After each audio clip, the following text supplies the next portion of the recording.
Hello my dear friends, welcome back to Mantis classes. तो आज हम क्लास 12th का पॉलिटिकल साइंस का एक प्रैक्टिस पेपर करते हैं। तो यहाँ पे हम स्टार्ट करते हैं इसका एमसीक्यू क्वेश्चन। फर्स्ट है, arrange the following events in chronological order and choose the correct option. तो यहाँ पे आपको बताना है इनके इवेंट्स के बारे में, क्रोनोलॉजिकल ऑर्डर से बताना है। तो पहला है fall of the second world. तो यहाँ पे मैंने डेट्स लिख रखी हैं, आपको यहाँ पे ऐसे लिखे हुए नहीं मिलेंगी, तो आपको अरेंज करना है, ठीक है। तो यहाँ पे बोल रहा है कि सेकेंड वर्ल्ड का जो फॉल है वो कब हो गया, तो सेकेंड वर्ल्ड की बात कर रहा है, तो यहाँ पे यूएसएसआर की बात कर रहा है, ठीक है। जैसे दो वर्ल्ड के बारे में बताया गया था कि मतलब दो पोलर वर्ल्ड बन गए थे, तो एक था यूएस और दूसरा था यूएसएसआर। तो जो सेकेंड वर्ल्ड था उसका डिसइंटीग्रेशन या उसका फॉल कब हो गया था, तो ये हो गया था 1991 में। उसका नेक्स्ट है the largest garage sale in history. तो ये है 1990, है ना। गराज सेल कब हुई थी, जब शॉक थेरेपी वाला टाइम चल रहा था, सब कुछ यहाँ पे बर्बाद हो चुका था यूएसएसआर का, सारी जो बड़ी कंपनियां हैं वो थोड़ी के भाव यहाँ पे बिक गई थी, तो एक बहुत बड़ी गराज सेल वहां पे लगी थी, तो उसी को बोला जाता है। तो ये समय है 1990 का। थर्ड वाला है the terrorist attack on America world trade centre. तो यहाँ पे वर्ल्ड ट्रेड सेंटर जो है इस पर कब अटैक हुआ था, तो ये हुआ था 2001 में, है ना। 9/11 करके बोलते हैं इसको। और नेक्स्ट है रशियन रेवोल्यूशन। तो ये हुआ था 1917 में, ठीक है। तो आपको इसको अरेंज कर देना है। तो पहला हो जाएगा इसका 4, उसके बाद सेकेंड आपका 2, उसके बाद है फिर 1, ये यहाँ पे कर लेना 1991, और फिर लास्ट है इसका 2001। तो इसको अरेंज कर लेना, ये सारी डेट्स आपको याद रहनी चाहिए। सेकेंड क्वेश्चन है which of the following country is not a permanent member. Not पे ध्यान देना है, परमानेंट मेंबर कौन सा नहीं है यूएन के अंदर। तो फ्रांस तो है, ठीक है। जर्मनी नहीं है, ओके। चाइना है, रशिया है, यूएस है, ओके। तो ये यहाँ पे क्या है, आपको 5 परमानेंट मेंबर के नाम याद रहने चाहिए, तो इसमें जर्मनी नहीं है। और थर्ड क्वेश्चन बोल रहा है a country should go to war only for the justified reason that is for self defence और to prevent genocide of others. What is this idea related to the traditional concept of the security called. तो इसको क्या बोलते हैं, इस तरीके की security को क्या बोलते हैं जहां पे जस्टिफाइड रीजन के लिए लड़ाई होती है। कहने का मतलब है कि जीनोसाइड को हटाने के लिए और सेल्फ डिफेंस के लिए जहां पे मतलब वॉर होती है, जिस चीज के लिए वॉर होती है उसको क्या बोलते हैं, तो उसको बोलेंगे जस्टिस वॉर या जस्ट वॉर भी बोल सकते हैं। उसके बाद फोर्थ क्वेश्चन है यहाँ पे कि इन the following question statement assertion reasoning का क्वेश्चन है। यहाँ पे ए बोल रहा है कि यहाँ पे देखना है India conducted nuclear test in 1974 and 1998। बिल्कुल सही है, इंडिया ने 2 बार जो है यहाँ पे न्यूक्लियर टेस्ट किया है पोखरण के अंदर। रीजन इसका बोल रहा है it was necessary for the national security. बिल्कुल सही बात है, नेशनल सिक्योरिटी को दिखाने के लिए तो हम लोगों ने यहाँ पे अपना जो न्यूक्लियर टेस्ट है उसको दिखाया था। लेकिन क्या है, हम इसको पीस के लिए इस्तेमाल करते हैं, हम पहले से किसी को भी थ्रेट नहीं देंगे, ये हमारी पॉलिसी के अंडर में है।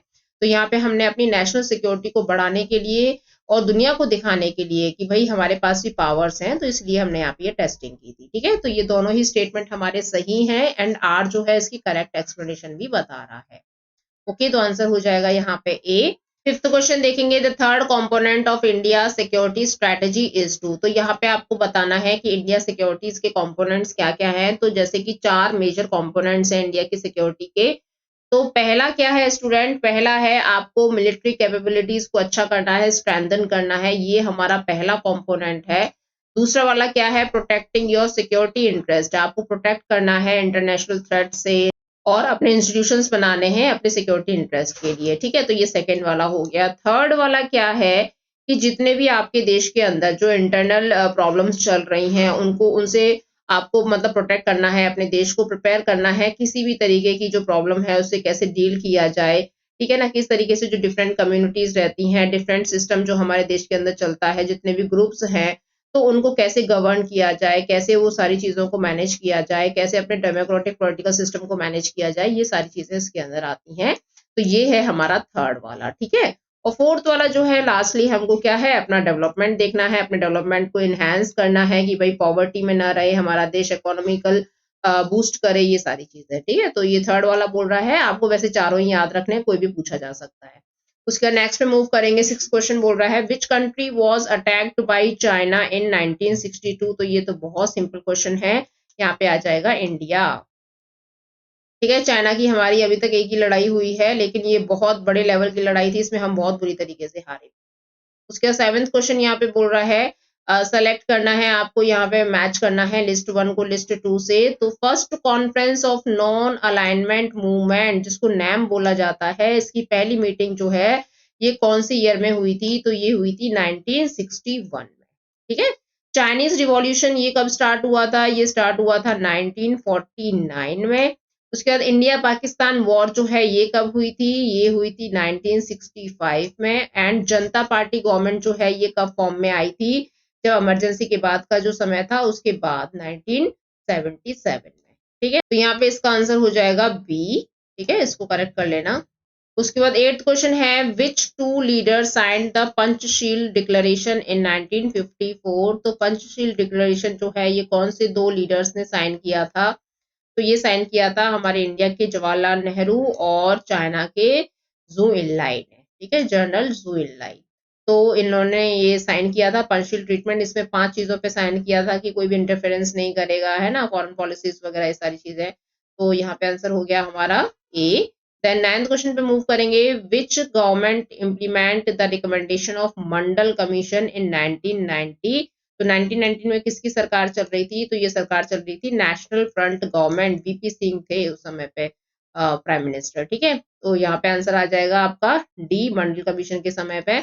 एंड 10th क्वेश्चन बोल रहा है which of the following terrorist organisation was responsible for assassination of former prime minister Rajiv Gandhi.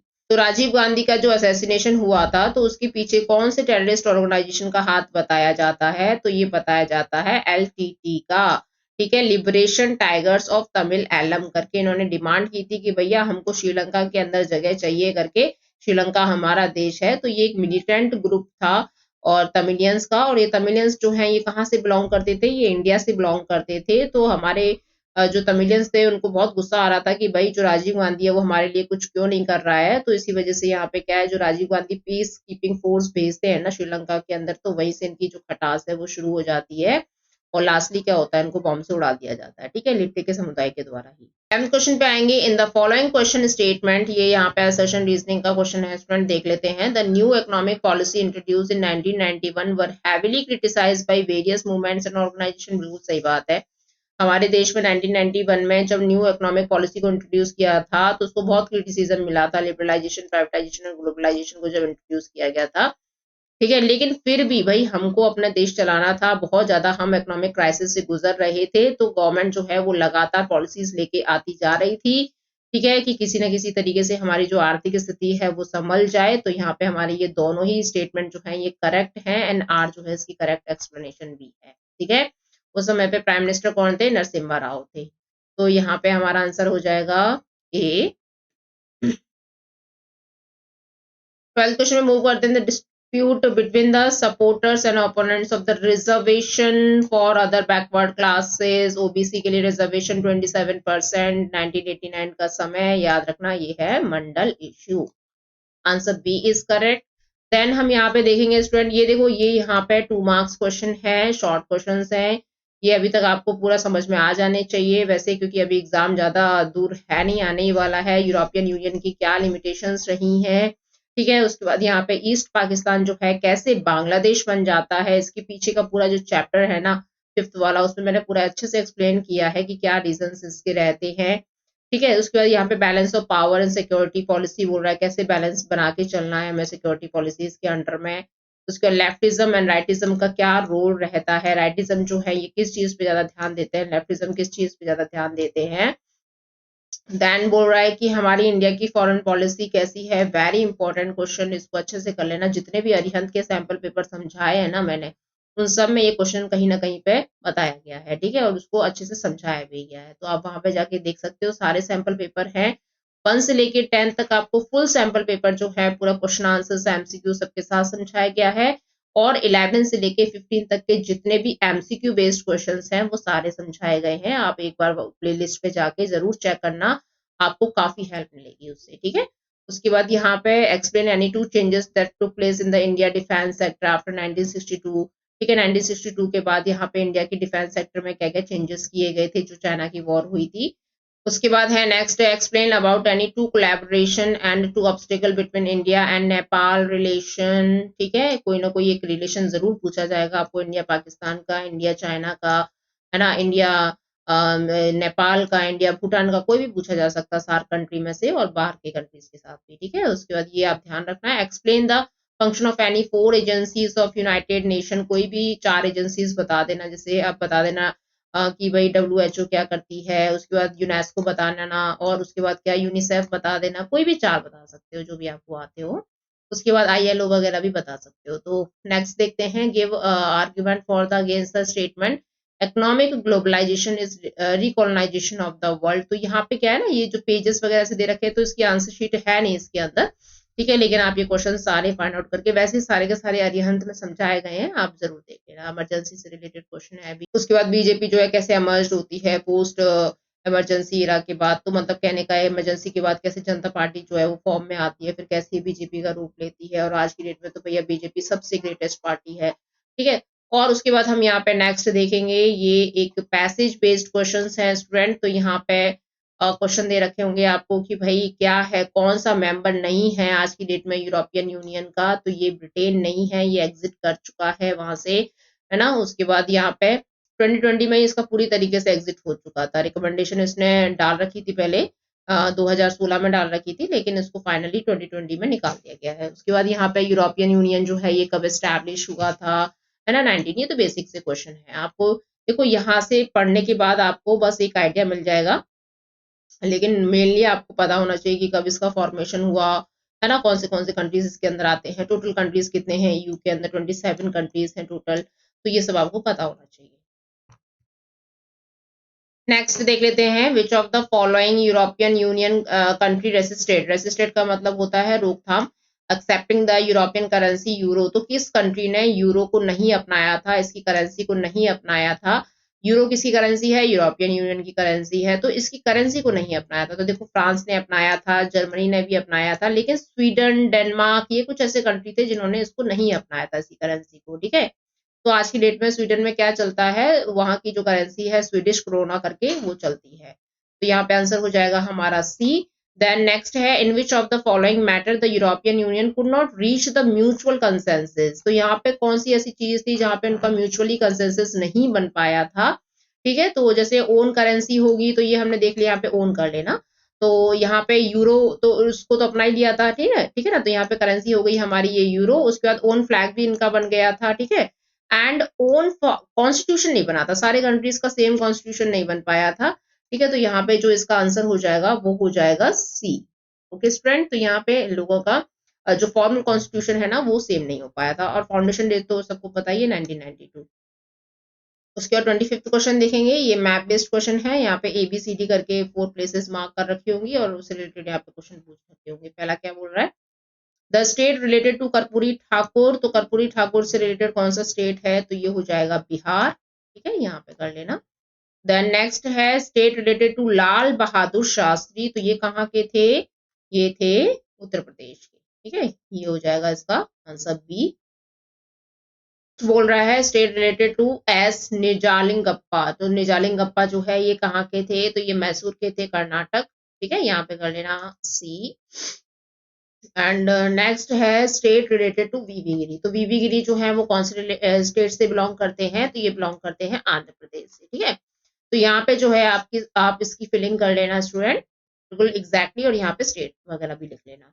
Next देखेंगे 26 वाला, यहाँ पे ये कार्टून बेस्ड है, यहाँ पे क्वेश्चंस दे रखे हैं। तो विच party candidate is being elected in this cartoon. तो यहाँ पे पूछ रखा है कि ये जो कार्टून है ये कौन सी पार्टी से रिलेट कर रहा है, तो कांग्रेस पार्टी के ही हैं, ये ऊपर बैठे हुए हैं सारे के सारे।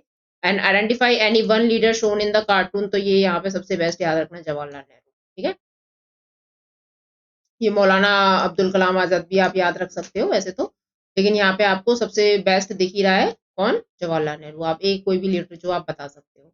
और यहाँ पे इनकी जो पूछ रहा है कि क्या इनका रोल रहा था, तो भाई ये भारी भरकम सीटों से जीते थे, 393 समथिंग को सीटों पे ये जीते थे। तो बहुत ज्यादा इनकी जो विजय थी ना, बहुत बड़ी विजय थी इसमें। तो ये आप ऐसे डाल देना। उसके बाद यहाँ पे क्या बोल रहा है, ये विजुअली इम्पेयर्ड के हैं, वैसे आप ये भी सॉल्व कर सकते हो।